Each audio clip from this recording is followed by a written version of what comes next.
Royce, the Thunder, they want to win this series, but they also, have title aspirations. And to me, when I watch them, there seems to be something sort of imprecise about the way they play that I can't tell if I like it because it's unpredictable and you don't know where the attack is going to come from or when they're going to make the play that breaks the game open, or if it makes me nervous to put any stock in them because a team like the Spurs and even to a degree the Mavericks that don't make too many mistakes can really control the game when the Thunder have trouble initiating a string of open court plays. Well, the Thunder, I mean, that's been their Achilles heel for a long time. I mean, it's what killed them in the postseason last year. They nearly blew that series to the Grizzlies because of inconsistent offense in the half court. They just weren't entirely sure what to do.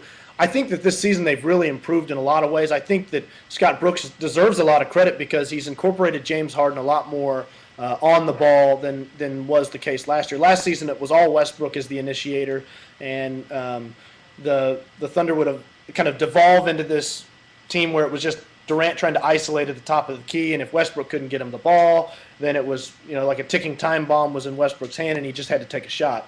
And, Russell got a lot of criticism for that, and I don't think a lot of it was fair because, what was he supposed to do? And so Scott Brooks has made the adjustment to involve James Harden as a much better playmaker because, in all honesty, I think if you asked anybody that watches the Thunder a lot, they would probably say that James Harden is probably the best point guard on the team, quite honestly. So, he's the best creator, distributor, and he sees a lot of the ball later in games, running pick and roll with Ibaka or Collison or even Durant sometimes, as we've talked about Beckley. So, right.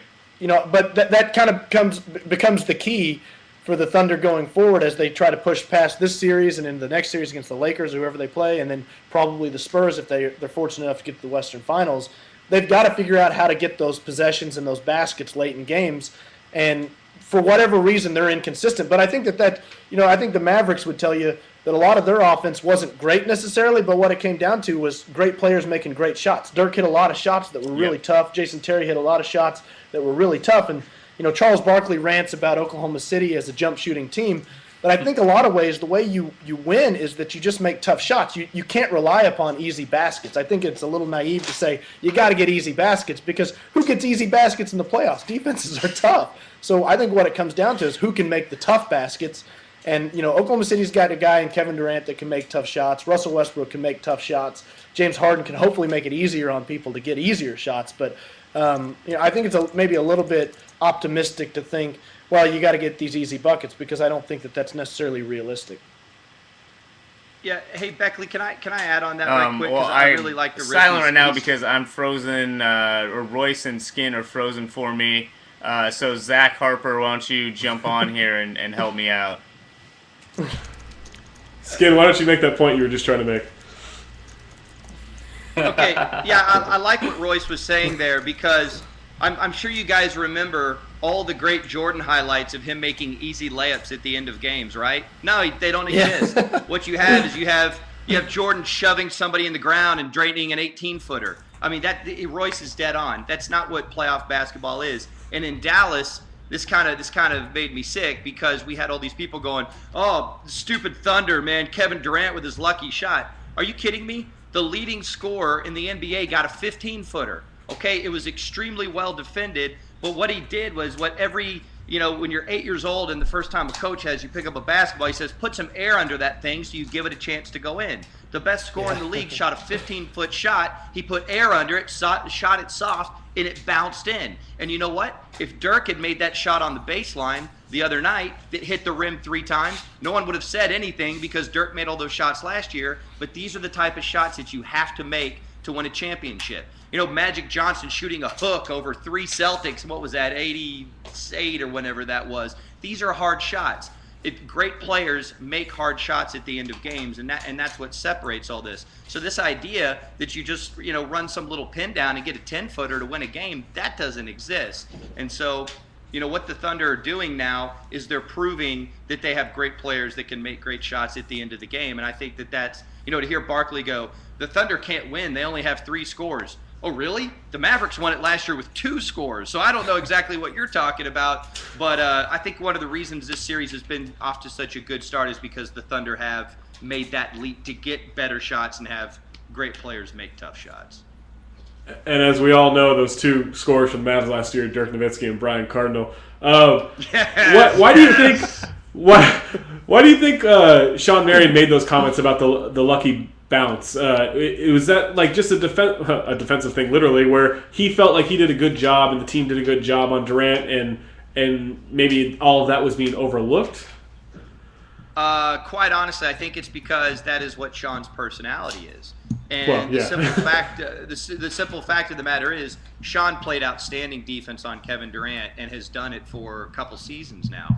And I haven't seen the numbers lately, but I know going into last season, Durant's lowest scoring average was to Orlando, and then a tick higher than that was to Dallas. And of course, he played way more games against Dallas. He shot for like 43.5 or 44% against them this year. We're talking about the leading scorer in the NBA. And that shot that he made was extremely well contested. And Marion's played great defense on him, but he's freaking Kevin Durant, man. He's going to fill it up. So, he was sick of everyone talking about the shot. He's like, all right, let's move on. I just think that's Sean's personality. I don't think it's disrespect to KD.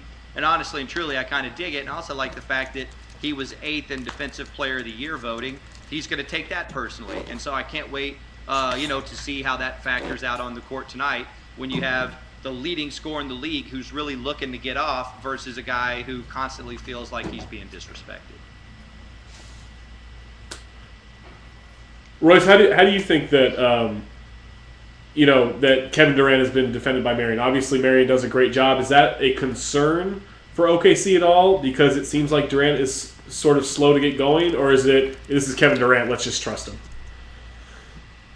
Well, I mean, Sean Marion he's proven that he's one of the better defenders for KD. I mean, that's just the truth. There's a select number of guys that defend KD as well as anybody else, and Marion's definitely in that select group. And what he does is he's not afraid to isolate against Kevin Durant. A lot of people are afraid of Durant's jump shot so much that they don't want to let him have anything. But Marion's not afraid to let Durant get the ball in isolation and just play up real tight on him. Durant really, he doesn't have necessarily the lower body strength or whatever to get around Marion right away and go to the rim. So, of all the defenders in the league, Sean Marion's top 2 or 3 in defending Durant, I would say for sure. So, it'll be interesting. I mean, Durant's 15 of 44 from the field in these first 2 games, and a lot of people play great defense on him, and he scores anyway. To Sean Marion's credit, not to take anything away from him, but I mean, in Game 2 there were quite a few open looks that Durant had just off of tip outs or whatever that he missed, and Durant would tell you that he should have made those. So I think it's coming that Durant's going to get back on track, and what makes the Thunder so dangerous is when both Durant and Westbrook are playing well together. And right now, the Thunder are fortunate enough to have won both games despite KD playing 2 pretty poor games offensively, and Westbrook was able to carry them. But if they can both get going, they should be all right.